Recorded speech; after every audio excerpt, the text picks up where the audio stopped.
శత్రువులను ప్రేమించమని యేసుక్రీస్తు ప్రభు నామంలో అందరికీ వందనములు. ఇప్పుడు మనం చదువుకునే వాక్యం లోకాసువార్త 6:27-29 వరకు. వినుచున్న మీతో నేను చెప్పున్నది ఏమనగా, మీ శత్రువులను ప్రేమించుడు, మిమ్మల్ని ద్వేషించు వారికి మేలు చేయుడు, మిమ్మల్ని శపించు వారిని దీవించుడు, మిమ్మల్ని బాధించు వారి కొరకు ప్రార్థన చేయుడి. నిన్ను ఒక చెంప మీద కొట్టువాని వైపు నాకు రెండవ చెంప కూడా త్రిప్పుము, నీ పైపట్ట ఎత్తుకుని పోవాన్ని నీ అంగీని కూడా ఎత్తుకుని పోకుండా అడ్డగింపకము. ఇప్పుడు యేసుక్రీస్తు ప్రభు చెప్తున్నారు, మీ శత్రువులను ప్రేమించుడి. ఒక అబ్బాయి అంట ఒక ఊరికి సువార్తకి వెళ్తున్నాడు, కానీ అనేక సార్లు కొట్టేస్తున్నారు, తరిమి కొట్టేస్తున్నారు ఆ అబ్బాయిని.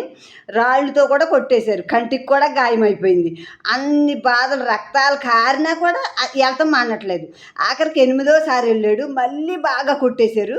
కొట్టేస్తే ఒక అతని దగ్గరికి వచ్చి అంటున్నాడంట, సిగ్గులేదా నీకు, ఇన్నిసార్లు కొట్టినా మా ఊరికి వస్తున్నావు నువ్వు అన్నప్పుడు అన్ని దెబ్బలు పడి కూడా ఆ అబ్బాయి అన్నాడంట యేసుక్రీస్తు ప్రభు మిమ్మల్ని ప్రేమిస్తున్నాడు అన్నాడంట. అప్పుడు ఆ మాటకే ఆ మనిషికి మార్పు వచ్చేసింది.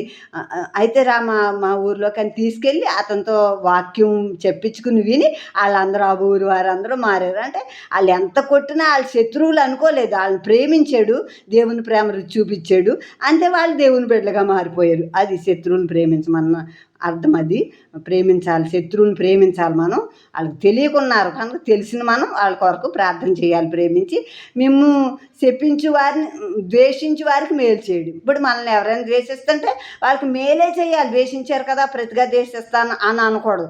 యేసుక్రీస్తు ప్రభుని గెత్సేమనే తోటలో పట్టుకోవడానికి సైనికులు వచ్చారు. శిష్యుల్లో ఒక శిష్యుడు ఒక సైనికుడు చెవి తెగ నరికాడు. అప్పుడు ఆ చెవి తీసుకుని మళ్ళీ పెట్టి ఆ చెవి బాగు చేశారు. అంటే ద్వేషించటానికి ఆయన కీడు చేయడానికే వీళ్ళు వచ్చారు, కానీ వాళ్ళకి యేసుక్రీస్తు ప్రభు మేలు చేశారు. మిమ్మును శపించు వారిని దీవించుడు, శపించే వారిని దీవించమంటున్నారు ప్రభు. ఇప్పుడు అక్కడ ద్వితీయోపదేశకాండం 23:5 ఉంటుంది, మీ దేవుడైన యెహోవా మిమ్మల్ని ప్రేమించుచున్నాడు కనుక ఆ శాపం మీకు ఆశీర్వాదకరంగా మార్చినని ఉంటుంది. అలాగే కీర్తనలో 109:28 ఉంటుంది, వారు శపించెదరు నువ్వు దీవించదు. అంటే ఎవరైనా మనం శపిస్తే దేవుడు మనల్ని దీవిస్తారు. తెలియక చేస్తే వాళ్ళు రక్షించబడాలని ప్రార్థన చేయాలి, అప్పుడు వాళ్ళు మళ్ళీ మారుతారు.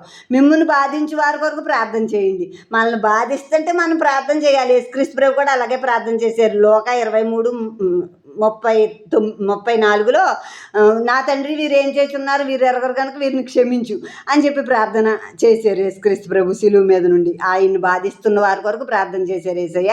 అలాగే నిన్ను ఒక చెంప మీద కొడితే ఇంకో చెంప, అంటే ఒక చెంప మీద మనల్ని కొడితే ఇంకో చెంప మీద కొట్టు, నీ కోపం తీర్చుకో అని చెప్పి చెంప చూపించాలి. ఈ వాక్యం చదివే గాంధీ కూడా ఒక చెంప మీద కొడితే ఇంకో చెంప తిప్పండి అని చెప్పేవాడు.